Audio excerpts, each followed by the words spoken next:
ยุคทองของคนมีฝันซื้อตัวหนังหรือยังซื้อแล้วหนังรักเรื่องโปรดของเธอเลยฉันเตรียมป๊อปคอร์นไว้ให้แล้ว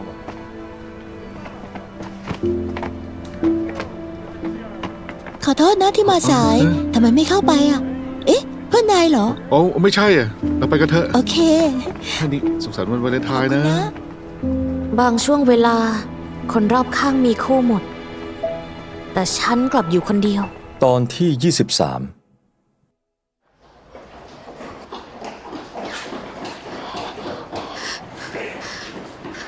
อาการเป็นไงบ้าง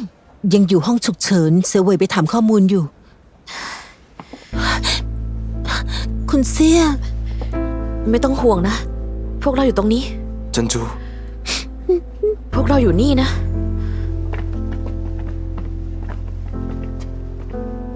ผู้ชายคนนั้นเป็นพ่อเลี้ยงเสี่ยวโหยแม่เธอเป็นอัมพาตติดเตียงพ่อเลี้ยงใจร้ายมากทั้งทุบตีด่าทอเสี่ยวโหยเลยเก็บเงินเพื่อพาแม่ออกจากเซิ่งเฉิงถ้าเก็บได้พอแล้วตั้งใจไปเดือนหน้าก็เพราะเรื่องนี้เธอถึงบอกว่าเป็นผู้ช่วยเสี่ยวหลันไม่ได้แผลผู้ชายคนนั้นเป็นยังไงเสี่ยวโหยไม่ได้แทงเข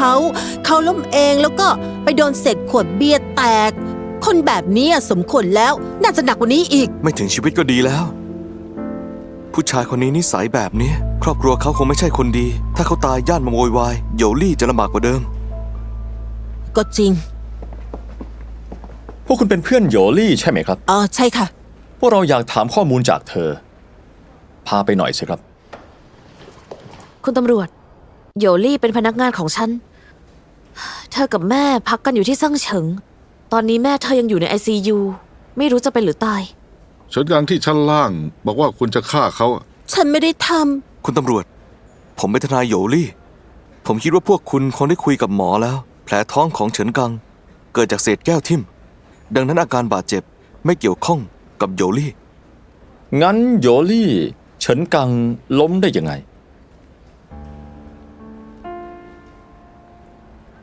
เขาเมาและล้มเองค่ะเขาดื่มจนเมาทุกวันพอเมาก็มาทำร้ายฉันกับแม่เพื่อนบ้านรู้กันหมดค่ะพวกคุณไปถามเพื่อนบ้านได้เลยวันนี้ตอนฉันกลับบ้านแม่ก็ถูกเขาทำร้ายเกือบตายแล้ววันนี้เขาทำแบบนี้เพราะอะไรเพราะเขารู้ว่าฉันอยากพาแม่หนีไปฉันอยากไปให้พ้นเขาถ้ายังไม่ไปฉันกับแม่คงถูกเขาทำร้ายจนตายคุณตำรวจครับโยลี่มีโอกาสเลื่อนตำแหน่งแต่เพราะอยากพาแม่ไปจากที่นี่เธอจึงทิ้งโอกาสนี้ถ้าไม่อับจนจริงใครจะทิ้งอนาคตดีๆครับเอาอย่างนี้ช่วงนี้แม่คุณต้องมีคนดูแลคุณจะเพิ่งออกจากเซิ่งเฉิงพวกเราจะได้สอบถามข้อมูลจากคุณได้ตลอดแล้วเรื่องเฉินกังทำร้ายแม่เธอแล้วคะคุณตำรวจ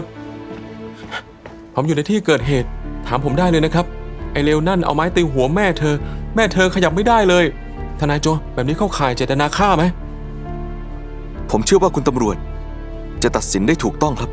พวกคุณไม่ต้องกังวลนะเรื่องของเฉินกังพวกเราจะตรวจสอบต่อคุณดูแลแม่ให้ดีนะครับพวกเราขอตัวก่อนไปกันเถอะขอบคุณครับขอบคุณค่ะ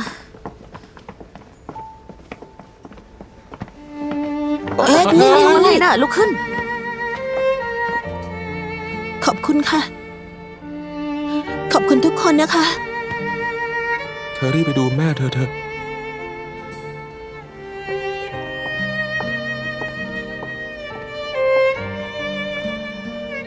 คนไข้ไม่อันตรายถึงชีวิตแต่ผมยังยืนยันไม่ได้ว่าเธอจะฟื้นเมื่อไหร่ก่อนหน้านี้คนไข้เป็นอัมพาตมาหลายปีแถมครั้งนี้ยังเจอเหตุสะเทือนใจนอกจากการรักษาตามขั้นตอนแล้วการอยู่เคียงข้างของครอบครัวและความตั้งใจมีชีวิตอยู่ของคนไข้ก็สำคัญมากงั้นก็ฝากคุณหมอด้วยนะครับเป็นหน้าที่หมออยู่แล้วครับขอบคุณค่ะครับ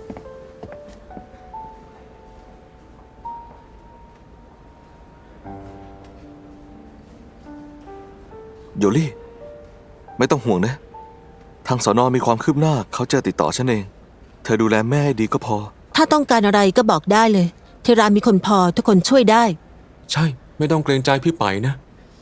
เสี่ยวโหยเธอคงอยากให้แม่เธอฟื้นขึ้นมาใช่ไหม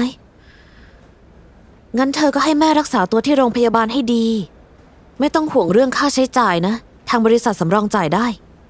คุณเสี่ย ฉันรู้ว่าการรักษาใช้เงินแค่ไหน มันมากเกินไปค่ะ ฉันบอกแล้วไงว่าสำรองจ่าย เธอไม่ต้องกดดัน ถือซะว่าบริษัทให้ยืมก่อน ต่อไปฉันจะหักคืนจากเงินเดือนเธอทุกเดือน อย่างนั้นดีไหม ค่ะ ขอบคุณค่ะคุณเสี่ย งั้นช่วงนี้ เธอก็อยู่ดูแลแม่ที่โรงพยาบาลไปนะ ถ้าแม่เธอดีขึ้นแล้ว เธอก็มารายงานตัวที่บริษัทได้ ไปที่บริษัทเหรอคะ คุณเสี่ย คุณยังอยากให้ฉันเป็นผู้ช่วยคุณอยู่เหรอคะ แน่นอนสิ เธอคือตัวเลือกอันดับหนึ่งสำหรับตำแหน่งผู้ช่วยของฉัน เสี่ยวโย ฉันเชื่อมั่นในตัวเธอ เธอฉลาด ทำงานเก่ง ทำไมจะมีงานหรืออนาคตที่ดีกว่านี้ไม่ได้ล่ะ เธอทำได้อยู่แล้ว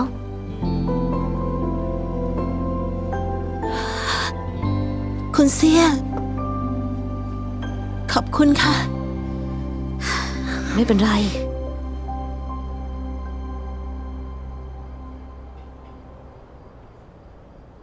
กลางคืนของเซิ่งเฉิง สว่างขึ้นเรื่อย นั่นสิ แต่ก่อนที่นี่ไม่มีอะไรเลย ตอนนี้กลายเป็นบ้านของใครหลายคน เมื่อก่อนแม่ฉันมักคิดว่า มีแค่บ้านเกิดเท่านั้นที่เป็นบ้าน แต่ตอนนี้แม่ก็ไม่คิดแบบนั้นแล้ว ๆ ถ้าได้อยู่กับคนที่รัก ที่ไหนก็เป็นบ้านได้ นายรู้ไหม เสี่ยวโหยวันนี้ทำให้ฉันนึกถึงตอนเพิ่งตื่นในบ้านตระกูลเซี่ย แล้วถูกทุกคนบีบจนถึงทางตันถึงได้ฮึดสู้เพื่อมีชีวิตใหม่ เสี่ยวโหยเป็นเด็กสาวที่กล้าหาญ เธอควรมีชีวิตที่ดีกว่านี้ นั่นสิ แต่ฉันรู้ว่าเส้นทางนี้มันยากแค่ไหน โจเฉิง นายว่าทำไมทั้งที่เราพยายามเต็มที่แล้ว ก็ยังมีความสุขกว่านี้ไม่ได้ เพราะเมื่อออกเดินทางแล้ว ก็หยุดไม่ได้แล้วนะสิ ชีวิตไม่ได้ราบรื่น มันก็เลยไม่ได้มีความสุขมากขนาดนั้น แต่เพราะเป็นแบบนี้ ช่วงเวลาแห่งความสุขที่เกิดเพียงชั่วพริบตาถึงมีค่าเป็นพิเศษ ใช่แล้ว ฉันรู้ว่าฉันไม่ควรโลภ แต่โจเฉิง ฉันก็ยังหวังว่า ช่วงเวลาแห่งความสุขจะมากขึ้น ทั้งของนายและของฉัน แล้วก็ของทุกคนอ๋อจริงสิ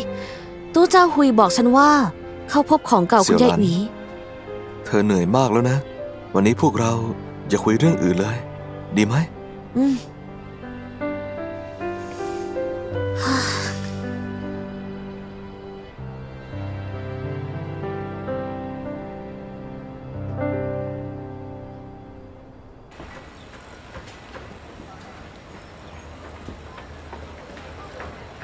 จุดที่ต้องแก้จดไว้ให้หมดแล้วใช่ไหม จดแล้วครับ ระหว่างก่อสร้างต้องระวังความปลอดภัยด้วย ได้ครับ เอาล่ะไปทำงานเถอะ คุณซีจัดการที่พักโยลี่เรียบร้อย อยู่ไม่ไกลจากโรงพยาบาลกับบริษัท เมื่อกี้ผมเพิ่งเอากุญแจไปให้ แม่เธอเป็นยังไงบ้าง ไม่ฟื้น แต่อาการดีกว่าครึ่งเดือนก่อนนิดหน่อย เซียวโยตั้งใจจะจ้างคนเฝ้ากลางวัน เพื่ออยากกลับมาทำงาน ได้ค่ะ งั้นคุณพาเธอไปทำความคุ้นเคยกับงานบริษัทก่อนนะครับ เสี่ยวหลาน อ่ะ มานี่หน่อย เอ๊ะ อาจารย์เหมา กำชับให้คนอื่นคุ้นงาน แต่ฉันว่าเธอเริ่มลืมงานตัวเองแล้วนะ พูดไว้ดีนัก ว่าจะหาประสบการณ์จากฉันและลงมือทำจริง สุดท้ายเป็นไง ทิ้งไซงานไว้ให้ฉันส่วนตัวเองก็หนีไป เธอใส่ใจสู้เสี่ยวตู้ไม่ได้เลย เสี่ยวตู้เหรอคะ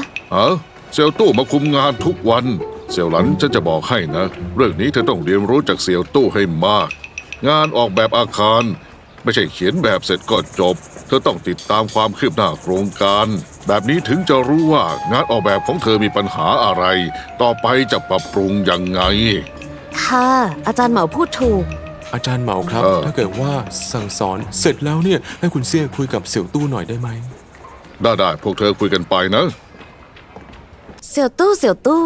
ขายบ้านขายรถหมดแล้วจากคุณชายตู้เป็นเสี่ยวตู้คุณต้องรับผิดชอบนะ ฉันจะรับผิดชอบเงินลงทุนคุณ อุตสาหกรรมอิเล็กทรอนิกส์กำลังมาแรง ถ้าสร้างเมืองอิเล็กทรอนิกส์ยังไงก็ชนะ ใช่ครับ เรื่องของเก่าที่ให้ช่วยหาน่ะผมปล่อยข่าวไปแล้ว ไม่กี่วันก่อนมีของ2-3 ชิ้น คล้ายที่คุณบอกเลยโผล่มาที่ตลาดของเก่า แต่ว่าผมต้องการข้อมูลเพิ่มถึงจะเทียบได้ชัดขึ้น งั้นพอจะขอรูปได้ไหมคะ ของเก่าตระกูลอุ๋ยถูกปล่อยไปเยอะ คุณยายอุ๋ยก็จำรายละเอียดไม่ค่อยได้แล้ว ถ้ามีรูปให้ดูท่านต้องนึกออกแน่ อ๋อได้ ผมจะลองถามดูอีกทีนะ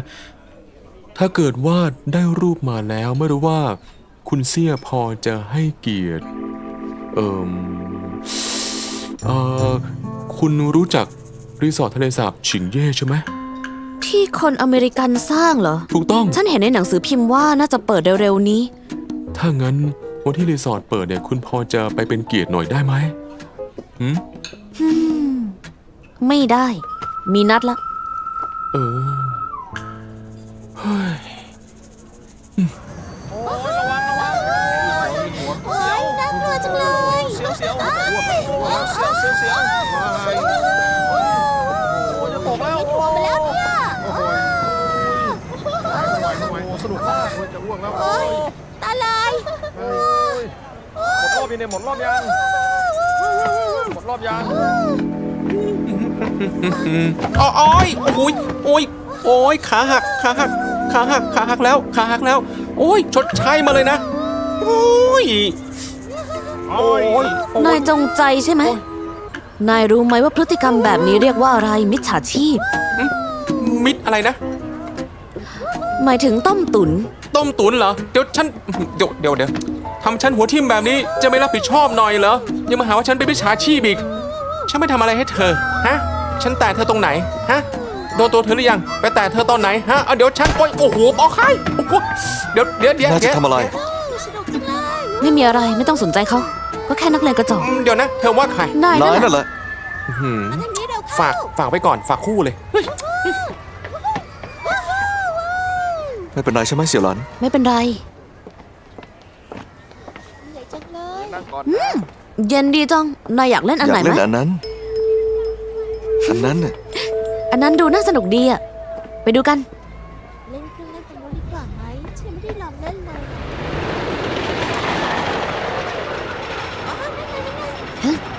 เป็นไงบ้าง เรียบร้อยแล้ว ไม่ต้องห่วง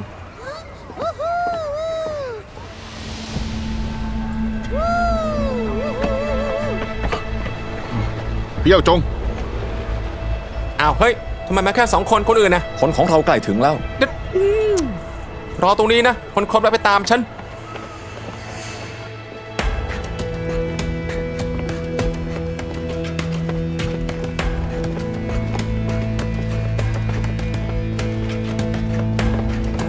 กล้าเตะฉันเหรอนางตัวแสบได้ตายคามือแน่ เฮ้ยหึเธอเป็นใคร นายคิดจะทำอะไรอ่ะ ฮะ ฉันมาหาคนนั้น จะมารังแกเหรอ ฮะแล้วมันเกี่ยวอะไรกับเธอ เฮ้ย อะไร ยื่นมือไปทำอะไร โอ้โห บ้านมึงมีคือมีแปรทำงี้ได้ไงฮะ พ่อฉันเป็นผู้ใหญ่บ้านนะ กล้าหือเหรอ เชื่อไหมว่าฉันทำให้นายกลับไม่ถึงบ้านได้ ทำให้ฉันกลับไม่ถึงบ้านเหรอ ได้ ฉัน อุ้ย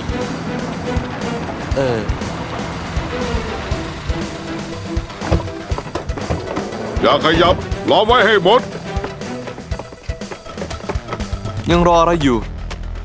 สู้แพ้ต้องเข้าโรงพยาบาล ชนะก็ต้องขึ้นศาล ไม่มีใครได้ประโยชน์ ยังจะสู้อีกไหม พี่เย่าจง ฮะ พอแค่นี้ดีไหมเรื่องแค่นี้เองอะพวกเขามีมีดนะพี่ ได้ คือวันนี้ฉันอารมณ์ดี ฉันจะปล่อยไปก่อนแล้วกันนะ จะอึบ จะวางมาดอะไรนัก รีบใส่หัวไป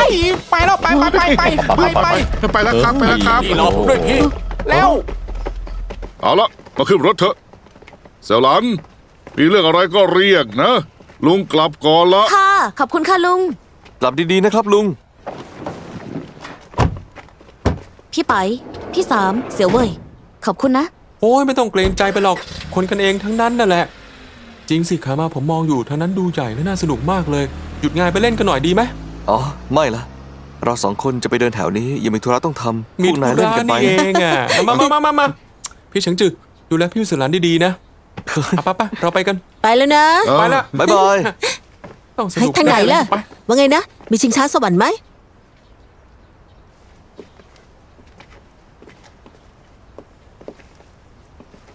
ตอนนายใช้มีดเหมือนเฉินห้าวหนานเลย เฉินเฮ่าหนานคือใคร จากเกาะฮ่องกง เกาะฮ่องกงเหรอ ไม่เคยได้ยิน อืม เดี๋ยวก็ได้ยินชื่อเขาเอง ทนายโจ หืม ที่พาฉันออกมามีเรื่องอยากทำใช่ไหมคงไม่ได้มาเดินเล่น ถึงจะบอกว่ามาเที่ยว แต่จริงๆ พามาสำรวจ คุณเซี่ยคนอเมริกันมาสร้างรีสอร์ทที่นี่ แล้วยังสร้างสนามกอล์ฟแปลว่าทำเลโครงการดีมาก งั้นอาจจะเหมาะสร้างอาคารด้วยไหม ๆ โอ้ ทนายโจพูดแบบนี้แปลว่าเลือกทำเลให้ฉันแล้วสิ เมื่อกี้ฉันออกมาหาโทรศัพท์ แล้วเดินผ่านตรงนี้เลยปิ๊งไอเดียขึ้นมา ดูสิ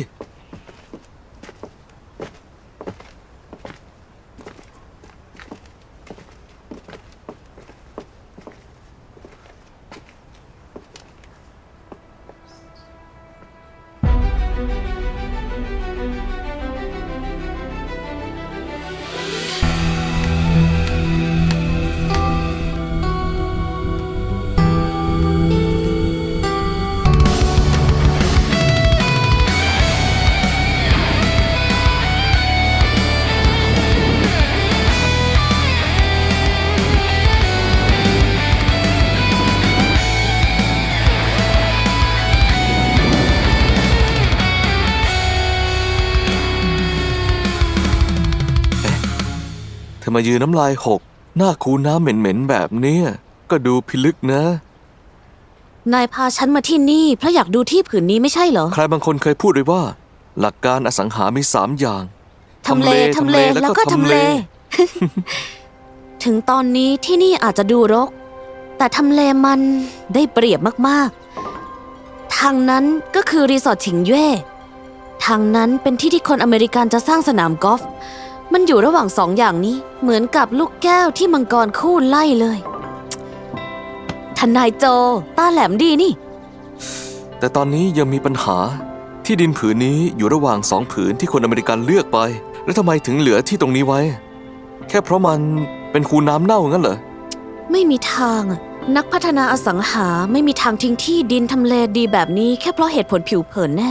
ต้องมีปัญหาแฝงบางอย่าง ต้องกลับไปตรวจสอบอีกทีออกมาเที่ยวไม่ได้พกต้าเกอต้า ต้องรีบติดต่อเกิดเจี้ยน คุณเสี่ยไม่ปล่อยเวลาเสียเปล่าเลย ก็ใช่นะสิ เวลาไม่เคยรอใคร ที่ดินผืนนั้นน่าจะประมาณ8 ไร่กว่าๆถ้าอิงราคาที่คนอเมริกันซื้อน่าจะไร่ละ360,000 ซึ่งก็แปลว่าแค่มีเงินครบ3 ล้านก็น่าจะได้ที่ดินนี้ เงินปันผลไตรมาสนี้จากตลาดวัสดุก่อสร้างกับลูน่าน่าจะได้ราว1,500,000รวมกับเงินที่ฉันเก็บไว้และค่าที่ปรึกษาตู้เจ้าฮุยตู้เจ้าฮุยถ้าเมืองอิเล็กทรอนิกส์ยังไม่เปิดก็อย่าเพิ่งหวังจากเขาส่วนลุงอาจขอให้สมทบทุนเพิ่มได้แบบนี้พอคำนวณดูแล้วก็ดูเป็นไปได้อยู่ ถึงต้องรอ ทางการประเมินราคาและขนาดก่อน แต่ก็น่าจะคลาดเคลื่อนไม่เกิน100,000น่าจะไม่มีปัญหา เก็บหอมรอมริบมานาน ในที่สุดก็มีทุนพอแข่งกับเขา ตอนนี้มีเงินซื้อที่แล้ว แล้วเงินสร้างอาคารล่ะ เงินสร้างอาคารคงต้องเสี่ยงดูแล้ว เสี่ยงยังไง กู้เงิน ขั้นแรกกู้แบบมีสินทรัพย์ค้ำถ้ามีที่ดินแล้วก็เอาที่ดินไปจำนองธนาคารกู้เงินได้ เราสามารถใช้เงินก้อนนี้เป็นทุนก้อนแรกสำหรับสร้างอาคารในโครงการของเราได้ ขั้นที่ 2 เปิดพรีเซลพร้อมส่งมอบใน1 ปีเริ่มตั้งแต่วันนี้ พอได้เงินกู้จากธนาคารเราก็สร้างห้องตัวอย่างได้ พอมีห้องตัวอย่างก็มีแบบให้อ้างอิงแล้วเราก็เริ่มเปิดพรีเซลได้ เนี่ยคือการขายพรีเซลแบบชาวฮ่องกงชอบทำกัน เราเอาเงินก้อนแรกจากลูกค้าไปสร้างอาคารต่อได้ มันก็ฟังดูเป็นไปได้ แต่เงินแต่ละก้อนต้องต่อเนื่องมาก ถ้าระหว่างนั้นพลาดแม้แต่นิดเดียว หรือเงินเข้าช้า สายป่านการเงินอาจพังได้ทุกเมื่อ มันค่อนข้างเสี่ยง แต่ทำเลแบบนี้หายากจริงๆ ถ้าฉันยอมแพ้เอาตอนนี้ ฉันกลัวว่าจะต้องเสียใจทีหลังทุกครั้งที่ผ่านที่นี่ ตั้งแต่เลือกเรียนสถาปัตย์มา ฉันก็รอวันนี้มาตลอด ฉันเลยไม่อยากยอมแพ้ ฉันอยากลองสักครั้งหนึ่ง ได้ ในเมื่อเธอตัดสินใจแล้ว ฉันก็จะไปพร้อมกับเธอ ที่สำคัญกว่านั้น ฉันไม่รู้จริง ๆ ว่า ฉันยังเหลือเวลาอีกเท่าไหร่ แต่เสี่ยวหลัน บ้านสมัยเนี้ยส่วนใหญ่ได้จากหน่วยงานจัดสรร คนที่ซื้อบ้านในตลาดมีน้อยอยู่แล้ว นับภาษาอะไรกับบ้านที่ยังไม่เห็นตัวอาคาร แต่มีแค่ใบจอง ฉันว่าเรื่องนี้ก็เหมือนกับรีสอร์ทแล้วก็โรงแรม มีคนไม่มากที่จ่ายไหวอะ ดังนั้นกลุ่มลูกค้าเป้าหมายคือนักธุรกิจฮ่องกงที่มาทำธุรกิจในเซิ่งเฉิง และยอมรับแนวคิดซื้ออสังหาแบบพรีเซลแล้ว ที่ยากไม่ใช่ซื้อที่ดิน แต่เป็นการขาย คนฮ่องกงให้ความสำคัญเรื่องโชคลาง สักวันหนึ่งข่าวว่าที่ดินผืนนี้ไม่เข้าตาอเมริกันต้องแพร่ออกไปแน่ ถ้าอยากเปลี่ยนภาพลักษณ์คุณน้ำเน่าในใจผู้ซื้อได้แล้วก็ ต้องมีเรื่องดีๆมาเสริมก่อน เรื่องนี้ค่อยไว้คิดกันทีหลัง ฉันต้องคิดก่อนว่ายังมีขั้นตอนอะไรอีก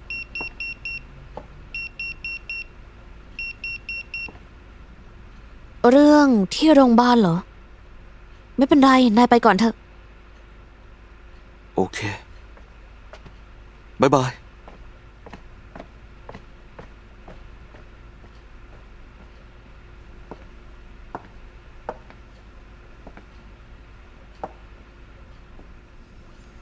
ความฝันที่รอมานาน ในที่สุดก็จะเป็นจริงแล้ว คุณเซี่ยเรื่องที่คุณอยากซื้อที่ดินนี้ก็ใช่ว่าจะเป็นไปไม่ได้ เมื่อปีก่อนก็มีกรณีบริษัทเอกชนได้ถือครองที่ดินแล้ว ดีจังเลยค่ะ งั้นฉันต้องเตรียมเอกสารอะไรบ้าง ก่อนอื่นคุณต้องจดทะเบียนบริษัทอสังหาก่อนนะครับ ฉี่หางอสังหาริมทรัพย์ ได้แล้วครับ ฉี่จากเริ่มต้น หางจากคำว่าเดินทางไก ห ล ลังจากนั้นคุณก็ไปขึ้นตรงกับรัฐวิสาหกิจที่มีใบอนุญาตก่อสร้าง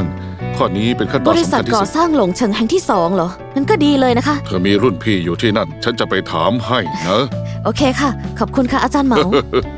สุดท้ายยังต้องเตรียมหนังสือแสดงเจตจำนงเช่าที่ดินอีกฉบับ เขียนแผนพังและวัตถุประสงค์ใช้ที่ดินให้ชัดเจน เรื่องการจัดการขยะและการปรับทัศนียภาพเมือง ในส่วนนี้คุณขยายความได้ตามเหมาะสม คุณเซี่ยวันก่อนผมไปสอบถามมา ทางสำนักงานเขตส่งคนมารังวัดที่ดินนี้แล้ว มีประมาณ8 ไร่นิดๆที่แท้ผู้ใหญ่บ้านหมู่บ้านการเฉวียนก็แอบปกปิดข้อมูลที่ดินนี้ตอนที่รัฐบาลเวรคืนที่ดิน ที่คนอเมริกันไม่เลือกผืนนี้ไม่ใช่เพราะไม่ถูกใจ แต่เพราะเขาไม่รู้ว่ามีที่นี่ ก็แดดมันร้อนคนนะไม่ใช่หุ่นยนต์ เขาไม่รู้กฎหมายจริง ๆ หรือว่ามีแผนอะไร ไปสืบมาอีกหน่อยสิ ถึงเราจะได้ที่ดินนี้มาแค่ยื่นเรื่องกับรัฐบาลและทำตามขั้นตอนก็พอ แต่ฉันไม่อยากให้มีปัญหาทีหลัง ได้ครับคุณเซี่ย อืมหุ่นยนต์เซไอ้ใครมาจอดรถขวางทางเข้าบ้านฉัน ขอโทษนะครับรถของพวกเราเองเดี๋ยวจะขับออก ไป ให้ ย้ายเดี๋ยวนี้ขยับดิไปย้ายทำคนทำไมหุ่นยนต์ เดี๋ยวอย่าเพิ่งไป ขอฝากไว้ก่ เมื่อ อน กี้นายบอกว่าที่นี่เป็นบ้านนายเหรอ ฉัน หยุดนะ เดี๋ยวคราวก่อนนายก็บอกว่า พ่อนายเป็นผู้ใหญ่บ้านใช่ไหม ฉันแค่ใช้ทางลัดกลับบ้าน ผู้หญิงที่พกมีดคนนั้นเนี่ยไม่อยู่ใช่ไหมฮะ นี่พี่สาวฉันกลับตัวแล้วนะ ทะเลสาบฉิงเย่นั่นฉันไม่ได้ไปนานแล้ว เลิกห้ามฉันถามอะไรก็ตอบมา เฮ้ยพ่อฉันเป็นผู้ใหญ่บ้านนะ ได้ วันนี้ฉันจะไม่ทำอะไร กลับไปถามพ่อนายทำไมตอนเวรคืนที่ดินถึงไม่แจ้งข้อมูลให้ทางการ ถ้าได้คำตอบแล้วพรุ่งนี้เช้ามารอฉันที่นี่ อย่าคิดตุกติก ไม่งั้นคนที่พกมีดคนนั้นอาจโผล่มาเมื่อไหร่ก็ได้ ได้เลยพี่สาว ไว้เจอกัน ไปแล้ว คนไม่ใช่หุ่นยนต์ คุณเซี่ยคนแบบนี้จะได้เรื่องเหรอครับ ไม่เป็นไร ฉันไม่ได้คาดหวังเขา แค่ลองดูว่าจะช่วยได้ไหม จะได้ไม่เสียเวลาลองผิดลองถูก ถ้าเขาทำไม่สำเร็จ พวกเราก็ไม่เดือดร้อน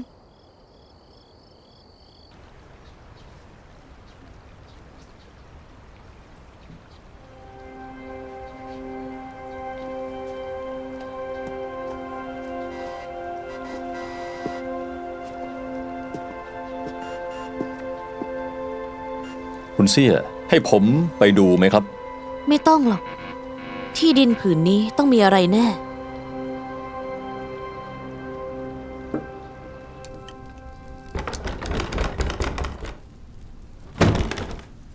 ปู่เปิดประตูหน่อยสิครับ อ่า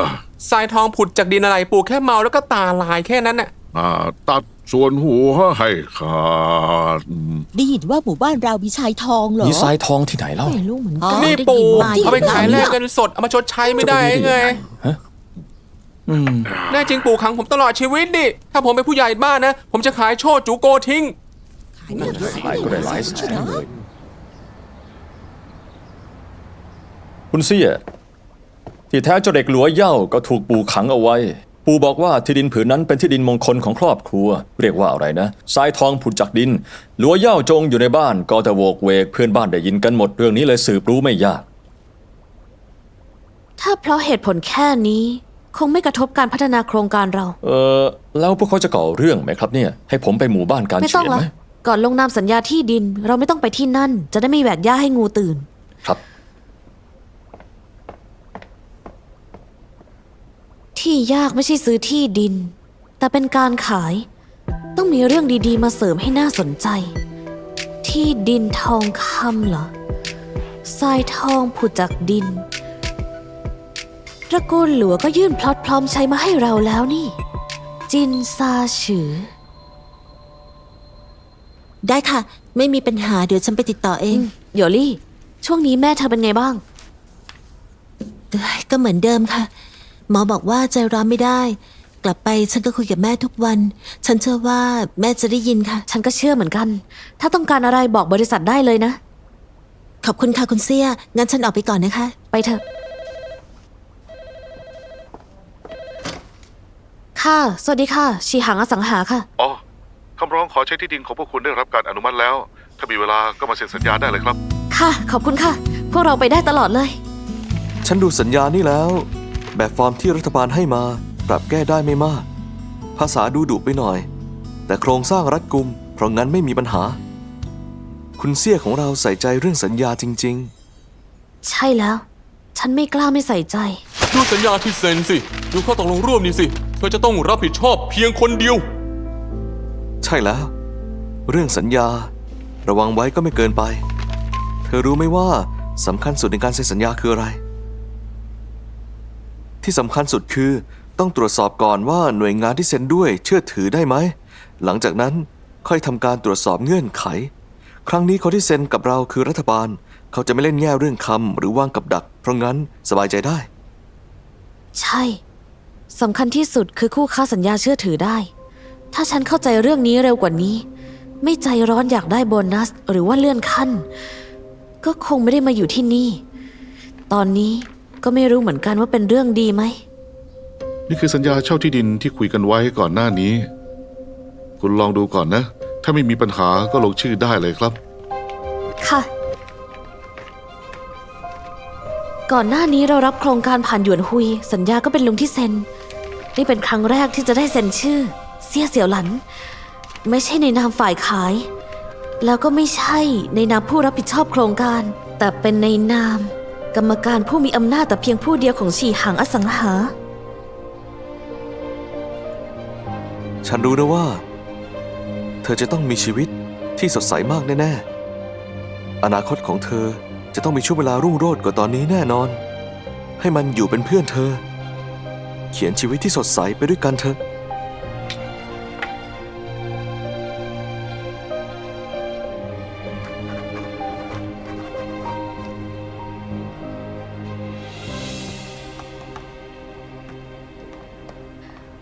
เหมือนหนังสือแสดงเจตจำนงจะมีประโยชน์อยู่บ้าง เพราะราคาสุดท้ายคือ 780 ต่อตารางวา ต่ำกว่าที่ฉันคิดอีก แต่พื้นที่ทั้งหมดคือ 9 ไร่ 3 งาน 16 ตารางวาเปอร์เซ็นต์แล้วก็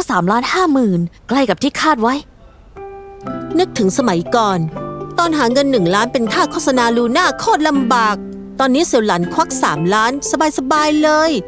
ฉันรู้สึกยังไงรู้ไหม รวยแล้วใจใหญ่ไงเล่า พ่อออกจากปากนายดูไม่ใช่คำชมเลย พี่เสี่ย ก่อนหน้านี้ทุกคนช่วยลูน่า แต่ครั้งนี้ผมออกน้อยสุดเลย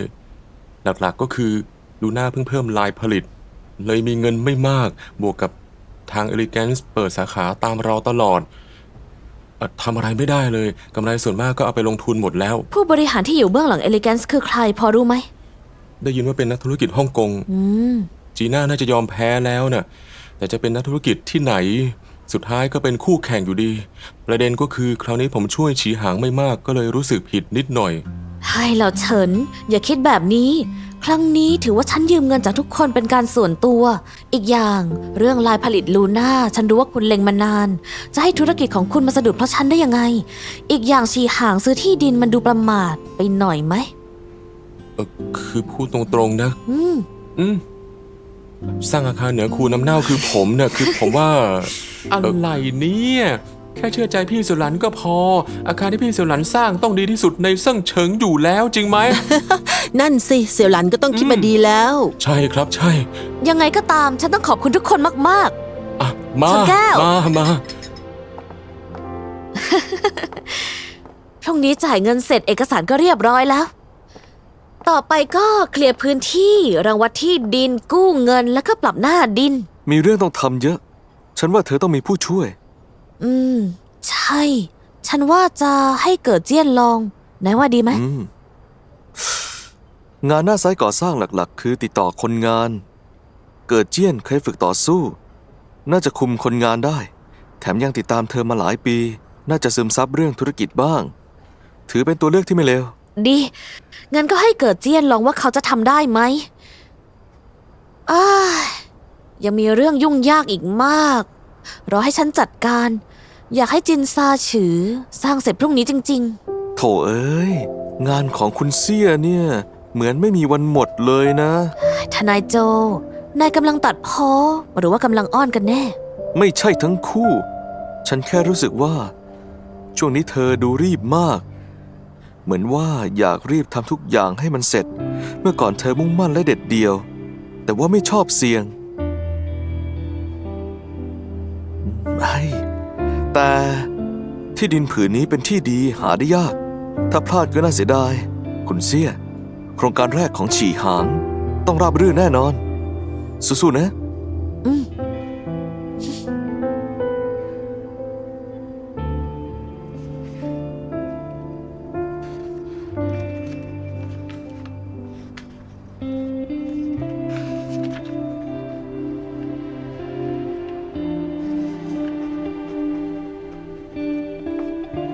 ปี 1991 วันพุธที่ 9 ตุลาคม ฉีหางอสังหาซื้อที่ดินผืนแรก หวังว่าโครงการจะราบรื่น หวังว่ายังทันนะ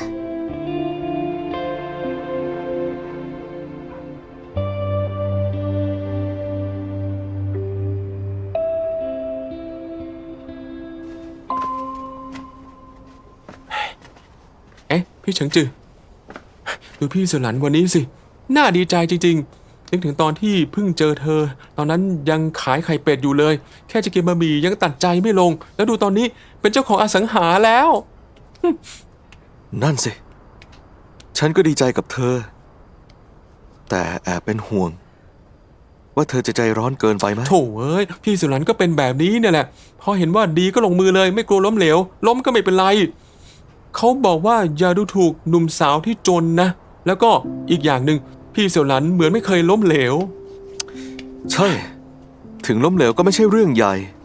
ยังไงพวกเราก็ไม่ได้เริ่มจากศูนย์แล้ว นั่นสิอ้าย โอเค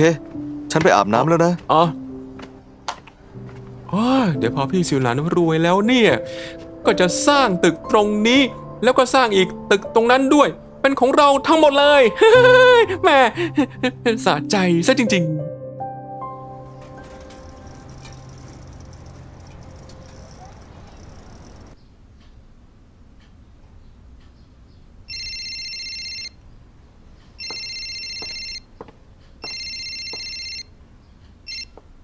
ฮัลโหล เสี่ยวหลัน แย่แล้ว ผู้ใหญ่บ้านหมู่บ้านการเฉวียนมาโวยวายที่โชดจูโกแล้ว นี่เป็นห่วง ฉัน จุ้ย เฝ้ามาทั้งชีวิตจะลงอยู่แล้วดันถูกพวกเธอหลอกแบบนี้ไม่จิตสำนึกทำแบบนี้ได้ยังไงไอ้พวกใจดำอำมหิตเฮ้ย คุณปู่หลัว เราซื้อที่ดินมาอย่างถูกต้อง ก่อสร้างถูกกฎหมาย ประกาศก็ติดไว้แล้ว พูดจาเหลวไหล ขอทางหน่อย นี่ ขอ เป็น ทา ป ง ระ ห กาศ น่อ ทาย งการ หัวหน้าหวังทำไมคุณต้องลำบากมาเอ เป็น ง พวกจุ้ยมงคลของตระกูลหลัวจะขายได้ยังไง ใจเย็นก่อนนะมาคุยกันดีกว่านะ ที่ดินผืนนี้เนี่ยเป็นของประเทศไม่ใช่ของตระกูลหลัว ตอนนี้เซิ่งเฉิงกำลังเน้นการผลิตและการก่อสร้าง พวกเขาทำถูกต้องทุกขั้นตอนเลยมานี่สหายหลวงเงินชดเชยค่าเวรคืนเนี่ยเราจ่ายให้พวกนายครบทุกคนคนเราจะโลภเกินไปไม่ได้นะรีบแยกย้ายไปดีกว่านะครับ พ่อเราแยกย้ายกันก่อนเถอะไป แย ทุก ก คน ย้ายไม่ แยก ได้ ย้ายกันเถอะไป ห้ามแยกย้าย เหรอ เป็นเพ่อไอเด็กบ้าอย่างแกที่เอาเรื่องฮวงจุ้ยมงคลไปพูดจนคนรู้ทั้งหมู่บ้านคอยดูเถอะฉันจะจัดการ ไอ้ แก เด็กเกี่ยวอะไรกับผมอะ ไหน เอาเอา หาไม้มา ผมไม่เกี่ยวเลยนะ ตีให้ตา เดี๋ยว ไหน อย่า แยกย้ายแยกย้ายพ่อ อยู่เดี๋ยวนี้ ไปกันเถอะ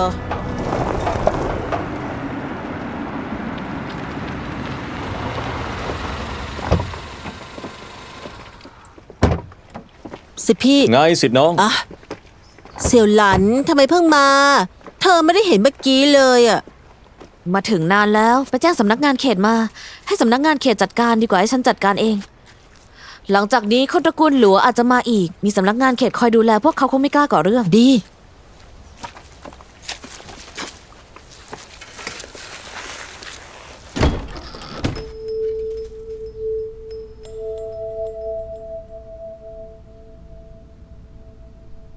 เอ้ย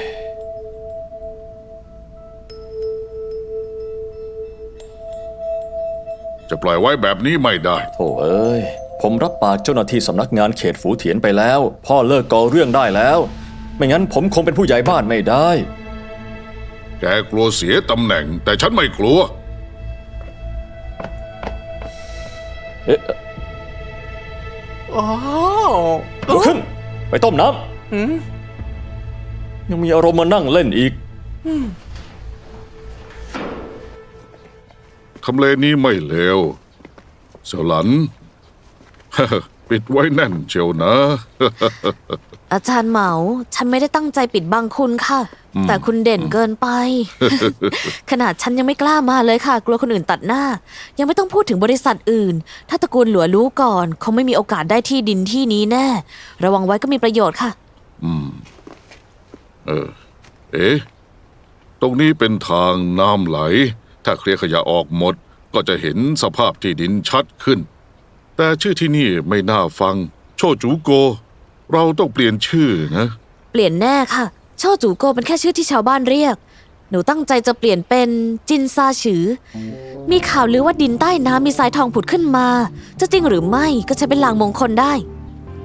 มีทั้งน้ำทั้งทรายเจอเหมืองทองยาก แต่ทองปนทราย หาไม่ยาก ฉันแค่อยากสร้างตึกไม่ได้อยากเจอเหมืองทองนะคะ โถเอ้ยทรายทองกับเหมืองทองไม่เหมือนกันหรอกนะอย่าฝันเกินไป ทองปนทรายเป็นเรื่องปกติ แต่ส่วนมากไม่มีมูลค่าพอจะขุดขึ้นมา แต่ทรายทองผุดจากดินนี่ ต้องมีทองปนอยู่แค่ไหนนี่เธอดูนะ ที่ส่องอยู่นี่คือเศษไมก้าไม่ใช่ทรายทองเชื่อโถเอ้ย เฮ้ย ถ้าอย่างนี้ ข่าวลือทรายทองผุดจากดิน ต้องเล่าให้ตื่นเต้นกว่านี้หน่อย คุณเซี่ยฉันส่งบทความโฆษณาจีนซาฉือกับภาพที่ตระกูลหลัวมาไวๆก่อนหน้านี้ ให้สื่อแต่ละสำนักในกวางตุ้งแล้วค่ะ แต่ว่า ไม่เป็นไรพูดมาเลย มีบรรณาธิการหลายคนรู้สภาพเดิมของที่ดินผืนนั้น คิดว่าไม่น่าจะได้ผล บางคนพูดตรงๆว่า มันดูงมงายเกินไป สื่อกระแสหลักลงเนื้อหาแบบนั้นไม่ได้ ก็ไม่แน่หรอก คุณเสี่ย ผู้จัดการเกอร์ โยลี่ งั้นฉันขอตัวก่อนนะคะ ไปเถอะ ได้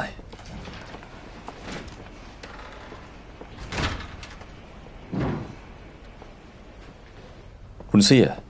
ของที่คุณสั่งพร้อมแล้วครับ เกิดเจี้ยน มาดูนี่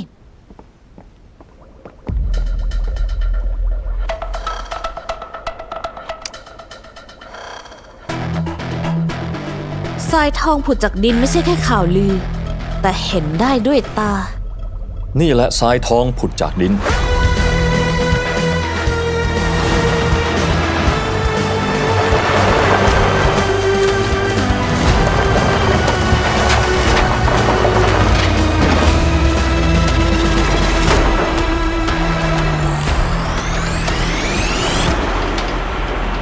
ระวังด้วยนะ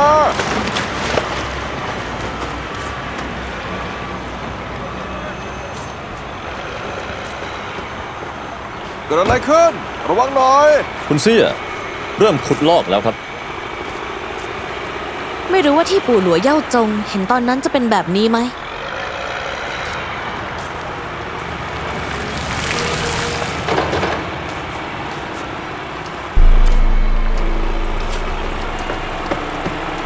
เท่าแกเหมือนพบทองครับ ลูกพี่ดูสิ ทอง มีทองเหรอ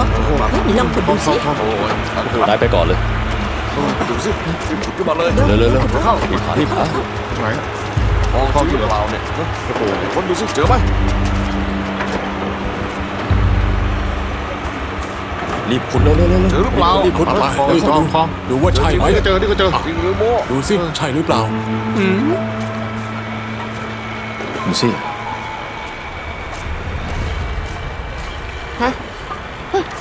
เฝ้าไว้นะ ฉันจะไปบอกปู่เร็วเข้า รีบขุดเร็ว ดูสิจริงหรือเปล่าเนี่ย ทองแล้วเข้าแล้วเข้า เยี่ยมเลยดูสิ เจอไหมเจอไหม เร็วแจ้งตำรวจ น่าจะใช่นะ โอ้โห เดี๋ยวเข้าสิ แสบตามา คนดูเดี๋ยวเข้า ๆรีบขุดเร็วมีของจริงเนี่ย ทองเหรอเอาจุดกันขุดเร็ว เร็วๆโอ้เพียบเลย เร็ว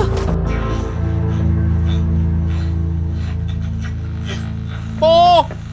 เฮ้ยปู่ขุดเจอทองแล้ว ปู่ ขุดเจอทองแล้ว ขุดเจอทองบนที่ดินนั้นแล้ว เร็วรีบเรียกคนมา ไปปู่เร็ว ต้องเอาที่ดินมงคลของตระกูลหลวงขึ้นมาให้ได้ เร็ว ไป เร็ว